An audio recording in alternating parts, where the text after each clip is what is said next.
Hi, welcome back to Lightworker Training. My name is Tatiana. I'm so grateful to have you here with me today to talk about resistance. A very timely topic because as I'm sure you can understand, when I decided I was going to make a video on the topic of resistance last week, or whenever I did the one on willingness over a week ago, of course, all this energy of resistance came up so that I could work with that some more and, maybe bring some fresh insights to the table to share with you today.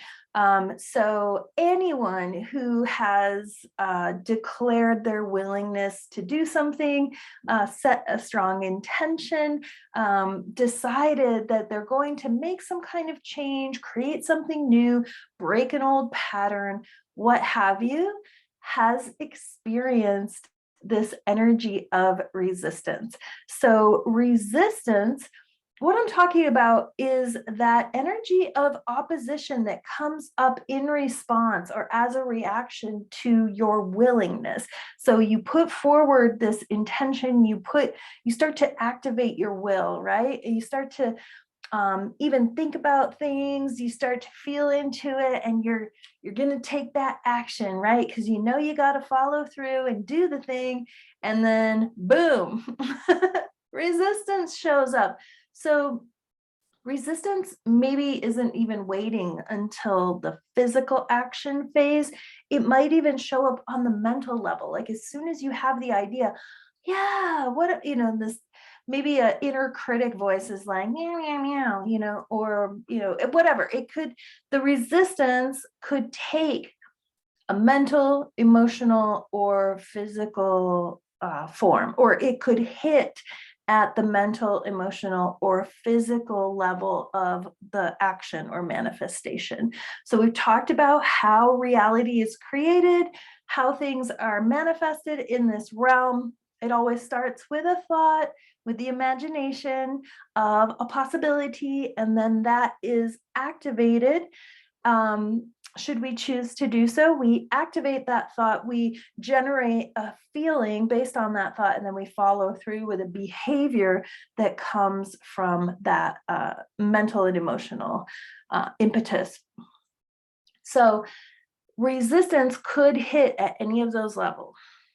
And it tends to take 4 different forms. Now, these are just kind of main categories that I've tuned into just to help you have a little bit of a structure or framework for going, okay, is it this? Is it this? Is it this?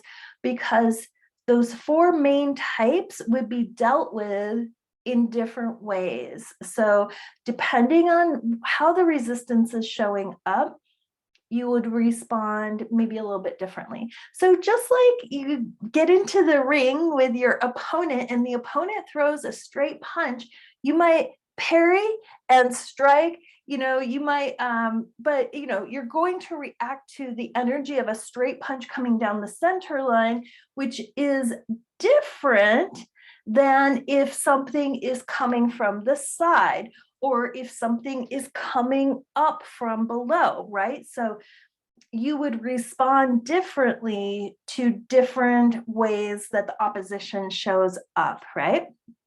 So let's break it down, and I'm gonna give you the 4 categories, and then I'm gonna give you 4 ways of working depending on what category it is. I hope that makes sense. So the first way, and this is always my favorite thing to tune into first and foremost, is it even mine? Is it even mine? So I talk about this all the time, that we have the capacity to feel other people's feelings, think other people's thoughts, even experience other people's physical symptoms or pain in the body. So it's very important to recognize if that is coming from your individual, like what you're generating as an individual, or if it's something that is being generated by another individual or by the collective. So you don't have to figure out where it's coming from. You just need to know, is it yours or somebody else's? Because if it's somebody else's, you're going to deal with it differently than if it's yours, right? So very first thing is other people's stuff. OPS. Is it OPS? Is the what you're feeling, the resistance, whether it's a thought, feeling, or physical sensation, is that yours or is it somebody else's? Very important.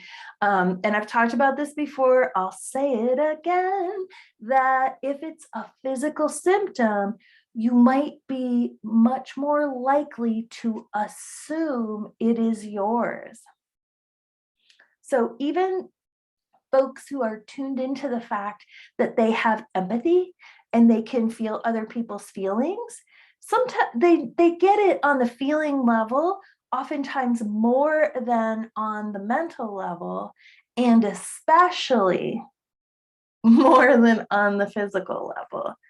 But I assure you, but don't take my word for it. Don't believe me. As I say in that video, don't believe me. Don't believe me. Just test it for yourself. Is it true that you can feel other people's physical symptoms in your body? Okay, so that's number one, other people's stuff. We'll get to how to deal with it later in the next section. So number two is entities. Is the energy of resistance that you're experiencing due to some kind of entity? So, well, in the case, okay, let's go back to the case of number one, other people's stuff. How do we pick up on other people's stuff? There's usually some kind of resonance that, we start tapping into, and we start to feel all the energy of the other folks who are going through something similar, right? Because we have empathy, because there is such a thing as resonance. So if we are tuning into this thought or this feeling of, oh, I'm going to create this new thing, we could be picking up on everybody else's energy who is about to create a new thing. So it might be their resistance that we're feeling. Maybe it's their nervousness, their feelings of unworthiness, their feelings of, it could be positive feelings, right? So if it's positive feelings, maybe you want to surf that wave, but also, are you acting on an intention or an excitement that's not yours? Oh my gosh, I've done that so many times. I've done so many projects that were other people's projects. I didn't even really want to do it.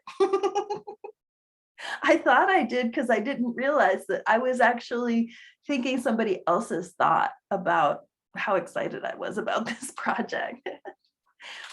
So for better or worse, you want to at least, have some clarity around this so that if you're acting on your own thoughts or not. Okay, so that's just an example of how that stuff plugs in. So let me talk about the entities now. So how do these entities show up? Okay, so it could be something like, say you've been in this kind of a pattern, and you decide, you know what, I'm going to break out of that pattern. And there's an entity that's actually attached to the old pattern. That entity is not going to want you to change that pattern because they're getting energy off of that pattern. Does that make sense? So I discovered this when I was a heroin addict. I had decided I was going to quit doing heroin, and I kept not doing heroin. I kept doing it again. I would quit and then I would do it again. And then, oh, I'm just going to do it once. Yeah, right. 2 weeks later, I'm doing it every single day again, right? Multiple times a day. So I did this a few times and I said, okay, you know what? I quit again, and I had this impulse like, oh, I should do it just this once. And I was like, okay, wait a minute. I have already decided. I decided again and again and again that I don't want to do this. So who is that? That must not be me. And when I had this realization, I saw that there was like this black spider. It was kind of inorganic looking. It was in my head. And this was the entity that wanted me to do the thing because it was feeding off of that. So that entity was super resistant to me changing that pattern and wanted me to keep feeding it. It was getting off on that old pattern. So this could happen with anything. So addiction things are very, very common to have loads of entity attachments on them. But it could even be things like, could even be like a mental pattern or an emotional pattern. It doesn't necessarily have to be a behavior, but it could be. So it could also be not just like some rando parasite that's feeding off of your energy. It could also be an entity that you created. So we create entities, and these entities want to keep living. I don't know if they're not really living beings, but they're getting some of our juice, and that's the only thing that keeps them around. Let's put it that way. That's the only thing that gives them any life, is the life that we as living beings put into them. So there are things like belief systems. Like a belief is a thought, right? But when you invest your emotional energy into it, and maybe your physical actions into it, and you devote a certain amount of your energy and invest it into this thought, the thought becomes more than just a thought. It becomes a thought form or a thought entity. So then these entities that we create are like, they're subtle energies, but they still want more energy. They can't generate their own energy. None of these entities can generate their own energy. That's why they need us to feed them. Okay? So whether it's something you created or whether it's just a rando parasite looking for a free meal, or just some straight up like focused psychic attack, sometimes they will just like hone in on you. From the larger matrix level parasites, sometimes send targeted attacks. I don't want to freak anybody out, but just got to be real. Entities are a real thing. So whether you created it or not, I mean, you could argue that we're creating everything here. There are ways of dealing with that, and how you would deal with an entity might be a little different than how you deal with just empathically picking up on somebody else's energy. So those two are, actually, no, there's another one here, another kind of external way that resistance will show up. And this actually starts to bridge between the external and the internal. Although with all of these, it's your choice of whether or not you're feeding into it or allowing it to hook into your space. And that third thing is distractions. This is how the energy showed up for me over the last week. I was going to make this video, and then distraction. So that felt to me like the overall kind of matrixy parasite was kind of just poking on these different things and getting different things to kind of show up in my space to distract me. And then that's good, right? Because then I get to tell you about how distractions can show up as resistance, or I should say, resistance can show up as a distraction. So the main thing about, I mean, really, that is all that the parasites have is distraction. They distract you. They draw your focus and your attention over here, instead of the thing that you've decided you're going to focus on. You've decided you're going to focus on this thing and create this thing, bring this thing forth, and then, oh, distraction. Now, I'm not saying don't ever, let your attention be drawn elsewhere, because we do need to kind of, pay attention to things that are happening. However, a lot of the stuff out there is just designed to hook us in and get some kind of reaction out of us. And then boom, they got us hooked in, and they're feeding off of us, or we are willingly feeding them instead of putting energy into what we'd like to create. So please pay attention to any distractions. And I often find when I'm dealing with entities, this is one of the ways they love to mess with me. And the thing is, though, is because I see this energy signature, now it's a huge red flag. So I invite you to see this as a red flag when you have already decided you're going to do something like clear an entity out of your space, and then you're like, oh man, I'm really hungry, I think I'll go make a sandwich. It's like, no, you were in the middle of clearing this entity. So whose thought is that? Like, oh, you should go make a sandwich.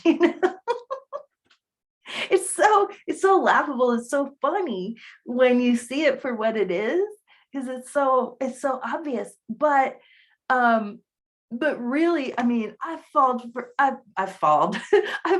for this one so many times. The entity distraction. And a lot of times other people who can get nudged by the matrix, maybe they're easily distracted, or maybe they're hooked into other people's stuff, so they can kind of get nudged. They might show up as the distraction, so it maybe is like, oh gosh, now I have to deal with this thing that PayPal's sending me. There's been all these weird tech things going on this last week, and it's all just distractions. So the most important thing is to just identify, like, is this a distraction?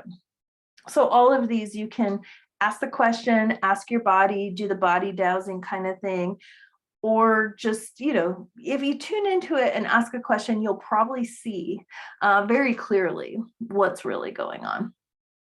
Once you see this shit, you can't unsee it. So once you start to get the number of these different forms of resistance and entities and things like that, distractions, it's going to start losing its power over you. It's not going to be able to distract or dupe you into giving it more energy. All right, so the fourth thing, and a really, really important, these are all really important to recognize, but a fourth way that resistance shows up is parts of self. Parts of self who are unwilling to do the thing that you've decided that you're going to do, the thing that you're going to focus your attention on and your intentions on. There could be parts of self that are like, I don't want to do that. That's too risky. Like, that's too hard. I don't have what it takes.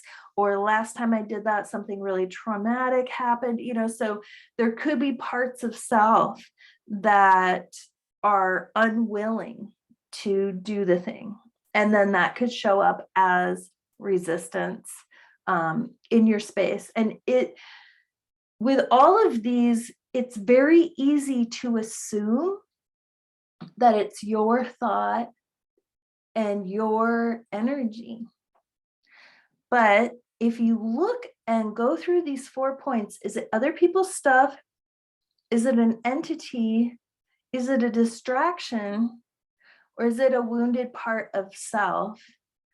You might find that 99.999% of the time, it's one of these. Okay, so what do we do? What do we do with these things? Okay, first of all, with the first one, other people's stuff, the only thing you can really do is send it back. So either suffer with it or send it back, because you can never heal or process something that's not yours. So if you're feeling somebody else's resistance, somebody else's you're thinking somebody else's thoughts about it, you're never going to be able to figure that out or feel your way through it, process it, or take action on it on a way that's in a way that's actually effective, because it's not yours. So if anything feels really stuck, like something that's been a struggle for you, whether it has to do with resistance or something else that you've been struggling with, I highly encourage you to ask, is there any part of this that isn't mine? Maybe you'll find like, okay, half of it's not mine, half of it is mine. Well, you got to get rid of that other half that's not yours. Otherwise, you won't be able to fully heal, right? Because you'll still be holding on to this 50% that's not yours, no matter what, because you can't heal it for somebody else. So other people's stuff, return to sender. That's really all you can do, is send it back. And it's just as easy as making that command. So second thing, entities. So if it's one that you created, a belief that you created, a thought form you created, you can uncreate it. So you can just imagine you're pulling your energy out of it and it just collapses, because it literally has no life without your energy. So you can divest energy, reclaim it, or recycle it. You can do whatever you want with it, and uncreate, destroy. If you don't like those words, you could just say dissolve. Use whatever words or visuals work for you. Just release that old thought form.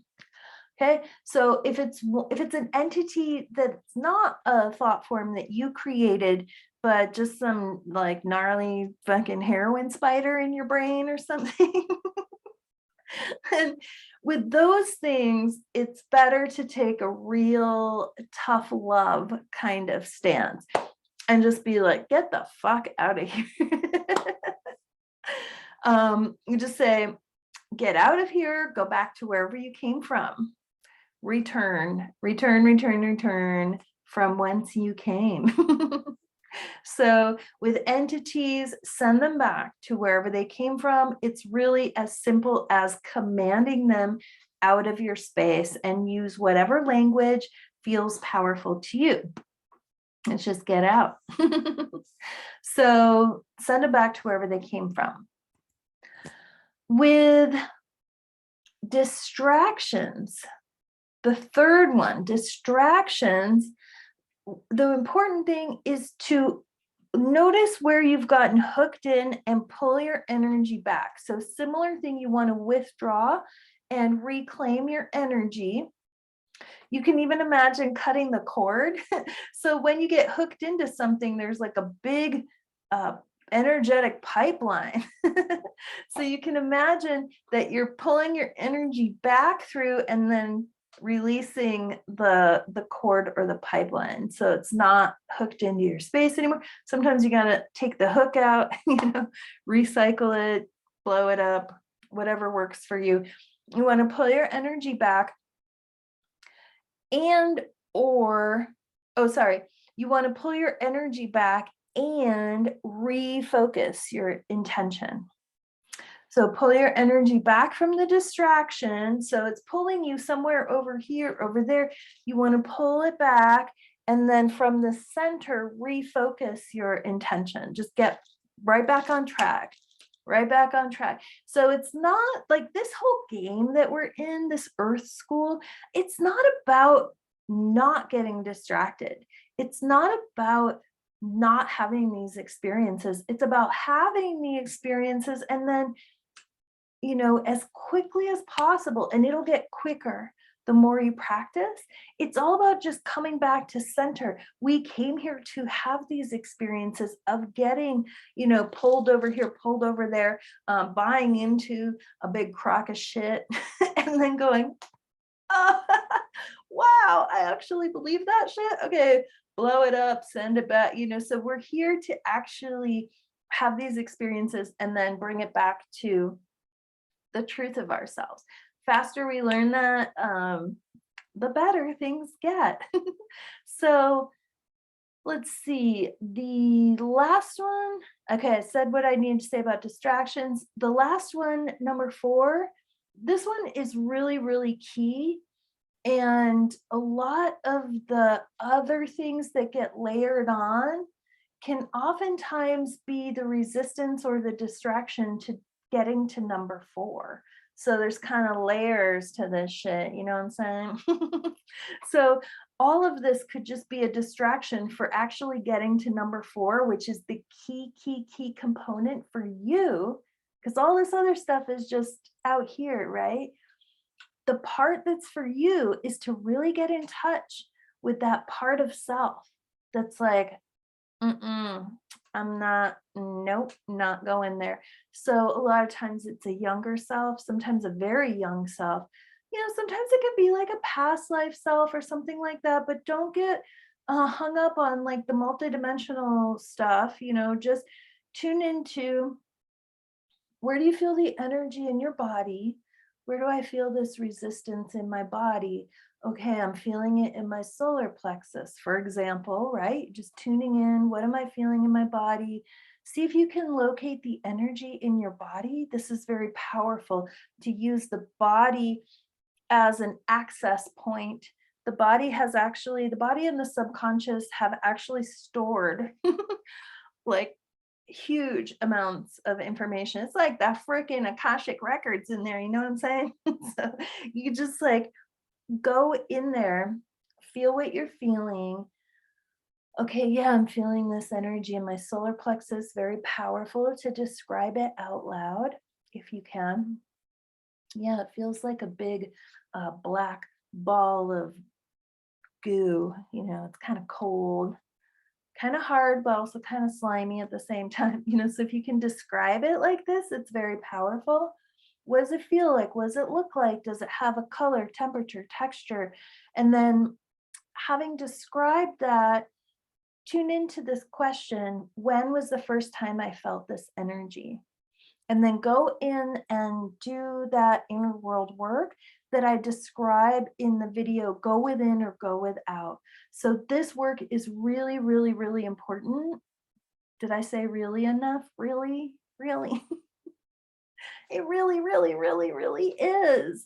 So please do the inner world work. I know it just sounds so corny, and depending on how bad the trauma is, there could be huge resistance to connecting with inner children, and to even feel any compassion at all for those parts of self. Many times when we first start to do the inner world work and connecting with the inner child, the whole thing can feel incredibly repulsive.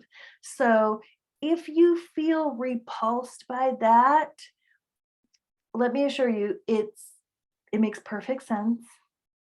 And it's even more important to do it, because the more resistance that you have to doing it, the more energy is there for you to reclaim. The more healing is there for you to receive. The more love and power is there for you. And that's where it's at. It's like when you go in and you resolve the energy, you clear the energy, In the past, it's like that key that unlocks, and then you can pull all of those lost parts of self, all of that power back to you in the present moment. And then you won't have wounded inner children running your life, because bless them up, they they can't function the way that your wise and powerful adult self can function in the world. All right, so inner world work. I'm gonna keep saying it. It's very important. A lot of folks out there calling themselves healers who haven't done this shit. I know it sucks. I don't blame you for not wanting to do it. But once you do it, it just gets so natural, so easy. Believe it or not, your inner child actually gets to be, or inner children get to be super lovable and sweet. You know, you can have a healthy relationship with them. You can be a good parent, believe it or not. Anyway, so the last thing I'm going to leave you with, and this is really important and important to know for all of these things that I'm going to be talking about, as far as like the challenges that arise and what we're dealing with. Resistance, or the opponent, is helping you. Resistance is helping you. Resistance is helping you. That spider in my brain was helping me. It was teaching me something. It was my addiction to heroin was helping me. It helped me to have a certain experience and go through this process and alchemize a lot of old trauma through this very dark and kind of harrowing experience. So anything that is a challenge in your life, it's like the opponent that comes into the ring with you, right? And you're there because you're gonna take your yellow belt test or your green belt test, right? And here comes, you're gonna test for a yellow belt. Here comes a little black belt into the ring to test you. So when you go in, you're a white belt. But once you go through the test, then you become a yellow belt. I talked about this before. You don't become a yellow belt and then get tested, and the test, oh, it's so, yeah, of course the test was easy. I aced it because I'm already a yellow belt. No, that's what we were taught in school. What we were taught in school is like, you memorize all this stuff, then you get tested on it, and the test should be easy because you already know it. That's not how it works. In reality, you come into the arena with a certain set of skills, and you get pushed beyond that set of skills. And in that challenge, you develop the skills and the awareness, the epiphanies that are going to bring you up to that next level. So when you get tested, you actually create the capacity, the ability, you create the skills, you create the strength, the trust in yourself. You create all of that through the test. So every single test is helping you. So it's not to be avoided. It's not to be bypassed. It's to be embraced. And eventually it gets to the point where it's embraced with glee. In my martial arts training, I watched people going into fights, like really intense fights, with glee. I mean, yeah, it's like Eye of the Tiger and all that, focus, but they're having fun too.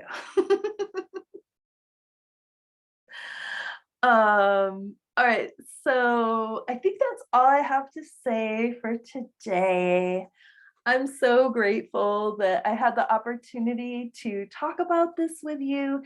Please, anything you can share with me or anyone else about resistance and your own experiences, things that you've learned, maybe ways that you've found to parry some of those strikes of resistance coming at you. Drop a comment down below. I'd love to hear about it. Maybe there's things that you're challenged with and you're like, hey, what about this situation? Happy to get the questions and share whatever I can as far as feedback. So thank you so much. And I'll see you next time on Lightworker Training. Bye for now.